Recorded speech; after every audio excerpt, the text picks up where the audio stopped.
안녕하십니까? 지금부터 FPR 1010 FTDOS 퀵 가이드를 진행하도록 하겠습니다. 먼저 장비의 물리적인 전면과 후면 패널 및 포트 구성에 대해 설명드리고 장비 설정을 이어서 진행하도록 하겠습니다. 장비 설정 진행은 장비 초기 구축에서 내부에서 외부로 트래픽 허용 및 외부에서 내부 트래픽 허용 설정에 대한 기본적인 내용만 있음을 참고하시어 영상 시청 부탁드립니다. 장비 구성은 전면 패널에는 장비 모델명과 제조사가 표시되어 있고 후면 패널에는 번호 순서대로 장비에 전원을 공급하기 위한 파워 포트, 랜 인터페이스 포트 8개, 운용 및 관리 목적의 포트가 있는데 상단이 매니지먼트 랜 포트, 하단이 콘솔 케이블을 연결하는 포트입니다.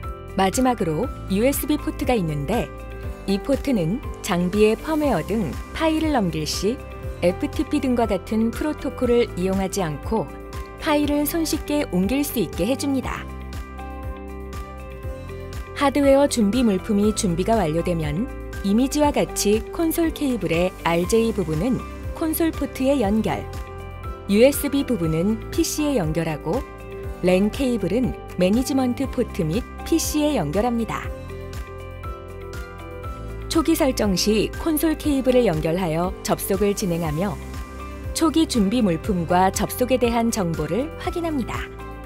윈도우 노트북과 FT 프로그램을 이용하는데 시리얼 라인 정보는 장치 관리자에서 확인이 가능하며 장비 스피드는 9600으로 고정입니다.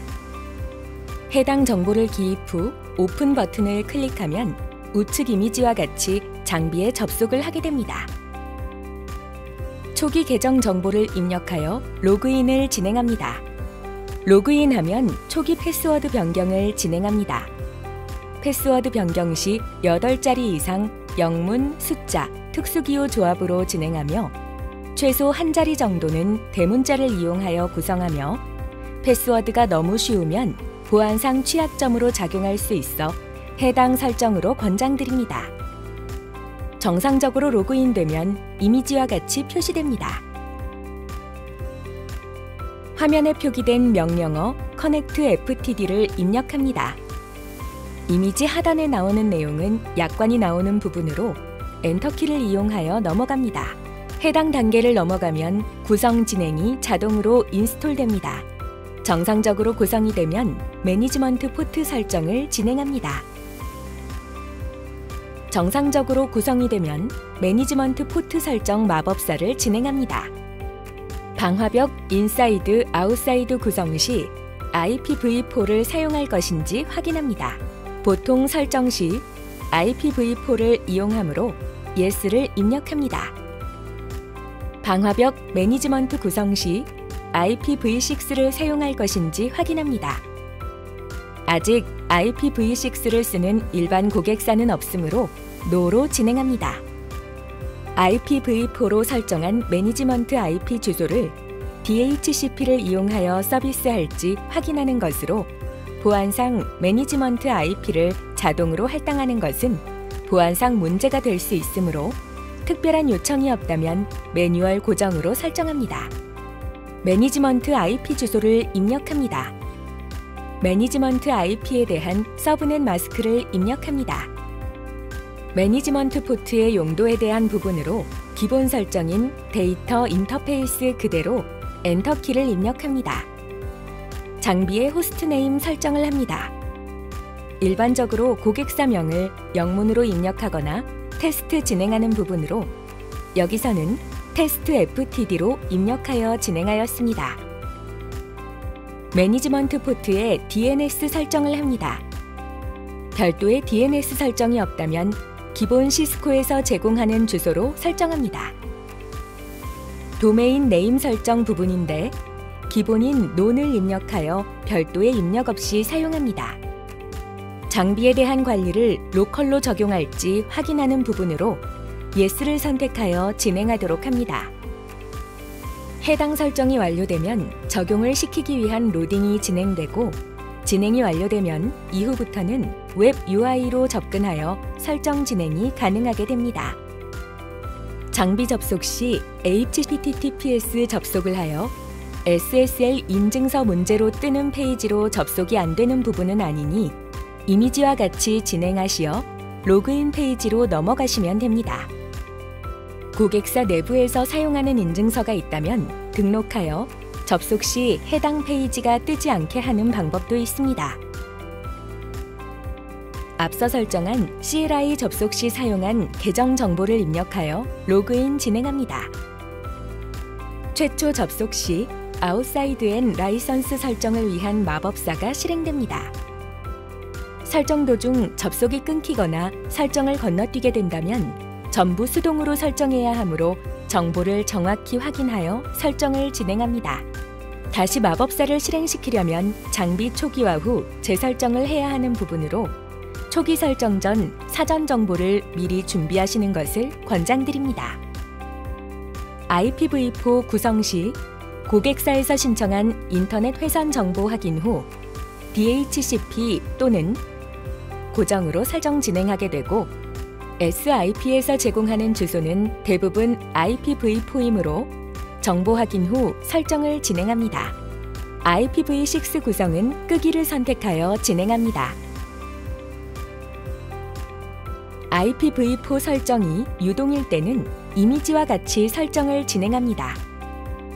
자동으로 IP 정보를 받아 설정되므로 별도의 수동 입력은 없습니다. IPv4 설정이 고정일 경우 IPN, 서브넷, 게이트웨이 설정을 수동으로 입력하여 적용합니다.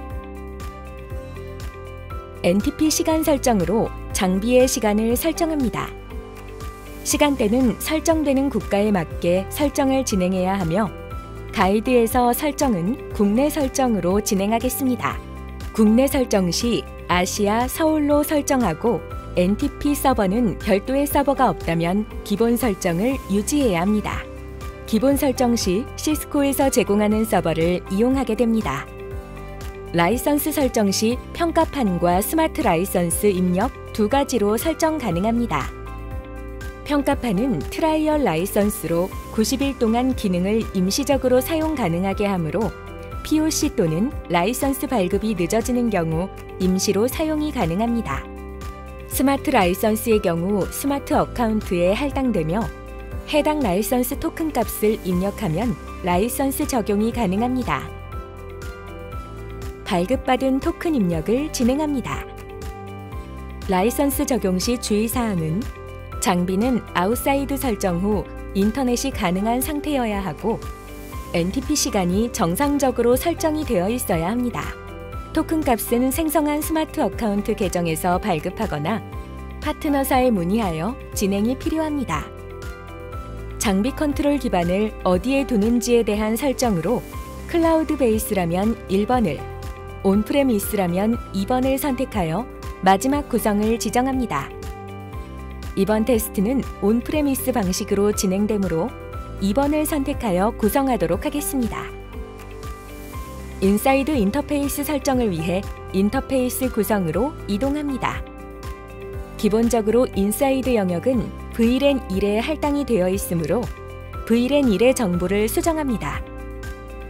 이미지와 같이 내부 IP를 설정하고 고객사 설정에 맞게 DHCP 설정을 진행합니다. 인사이드, 아웃사이드 설정이 완료되면 NAT 설정을 진행합니다. 기본적으로 내부에서 외부로 나가는 트래픽에 대한 NAT는 설정이 되어 있으므로 확인만 하고 넘어가시면 됩니다. 인사이드 트래픽이 아웃사이드로 통신을 할 수 있는 정책입니다. NAT와 마찬가지로 기본 정책으로 생성되어 있으니 확인하시고 내부 사용자가 인터넷이 가능한지 서비스 진행을 합니다. 아웃사이드, 즉 외부에서 내부의 서비스를 이용하기 위해 설정을 해주는 부분으로 정책에서 NAT로 이동하여 NAT 정책 추가를 진행합니다. 아웃사이드, 즉 외부에서 내부의 서비스를 이용하기 위해 설정을 해주는 부분으로 정책에서 NAT로 이동하여 NAT 정책 추가를 진행합니다. NAT 설정 시 원본 패킷 부분의 소스 인터페이스는 아웃사이드, 대상 주소는 인터페이스로 지정하고 서비스 포트를 지정합니다. 주소 또는 서비스 포트 생성 시 기존에 생성된 것이 없다면 클릭 후 리스트 하단에 생성하는 부분이 있으므로 생성된 것이 없다면 만들면서 바로 생성하여 적용합니다. 나트 설정이 완료되면 아웃사이드에서 인사이드로 해당 서비스 트래픽이 흐를 수 있도록 허용 정책을 설정합니다. 나트 설정이 완료되면 아웃사이드에서 인사이드로 해당 서비스 트래픽이 흐를 수 있도록 허용 정책을 설정합니다. 설정에 대한 적용 전후 컨피그를 확인이 가능하며 보류 중인 버전이 설정 변경이 되는 부분입니다. 설정 저장 전 설정한 부분이 정상적으로 설정되었는지 크로스 체크하여 설정에 문제없이 저장할 수 있도록 합니다. 이 영상이 시스코 방화벽을 설정하는 많은 분들에게 유용한 정보가 되었으면 좋겠습니다. 감사합니다.